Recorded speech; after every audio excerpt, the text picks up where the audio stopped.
ऐसा कहा जाता है कि मुश्किलें और बुरा वक्त हमेशा ही बेहतरीन लोगों का चुनाव करते हैं, क्योंकि मुश्किलों को बेहतरीन अंजाम देने की ताकत भी सिर्फ उन्हीं लोगों में होती है।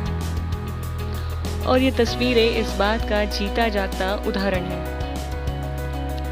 61 साल के दिनेश मोहन ने अपनी जिंदगी में उन लम्हों को बड़े ही करीब से देखा है जब परेशानियां किसी भी इंसान को अंदर से न सिर्फ तोड़ देती हैं बल्कि उसे अपंग भी बना देती हैं। चंडीगढ़ में कभी सरकारी नौकरी करने वाले दिनेश एक असफल शादी में 10 साल बिताने के बाद अपनी पत्नी से अलग हो गए थे।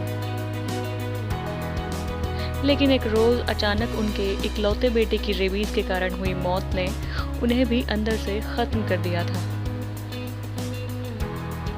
इसके बाद दिनेश ने अपने 12 साल डिप्रेशन में रहकर एक बेड पर गुजारे।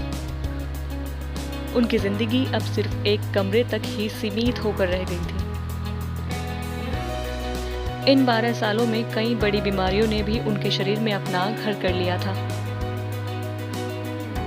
लेकिन वो कहते हैं ना कि जिंदगी जीने की चाह आपको मृत्यु शैया से भी उठा लाती है। दिनेश के साथ भी वही हुआ। उनके जीवन में सिर्फ उनकी बहन और उनके पति ही हैं, जिन्होंने उन्हें फिर से जीने के लिए प्रेरित किया। 60 साल की उम्र और 130 किलो वजन के साथ फिर से उठकर चलना दिनेश के लिए आसान तो बिल्कुल भी नहीं था। लेकिन जिंदगी को बेहतरीन अंजाम देने के उनके दृढ़ संकल्प ने उन्हें करोड़ों लोगों के लिए मिसाल बना दिया। आज दिनेश मोहन एक सुपर मॉडल और एक्टर हैं, जो न सिर्फ बड़े बड़े डिजाइनर्स के लिए रैंप वॉक करते हैं बल्कि कई बड़ी फिल्मों का हिस्सा भी रह चुके हैं। अपनी जर्नी के बारे में बताते हुए दिनेश कहते हैं, वह मेरे लिए मानसिक तौर पर काफ़ी कठिन समय था। मैं कई बार फेल हुआ, लेकिन मैंने हिम्मत नहीं हारी। मैंने खुद को शारीरिक और मानसिक तौर पर बदलने का दृढ़ निश्चय कर लिया था।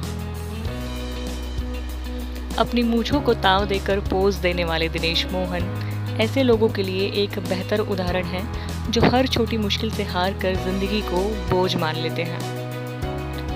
ऐसी हिम्मत और जज्बे से भरे व्यक्तित्व को टीम ट्यूबलाइट सलाम करती है।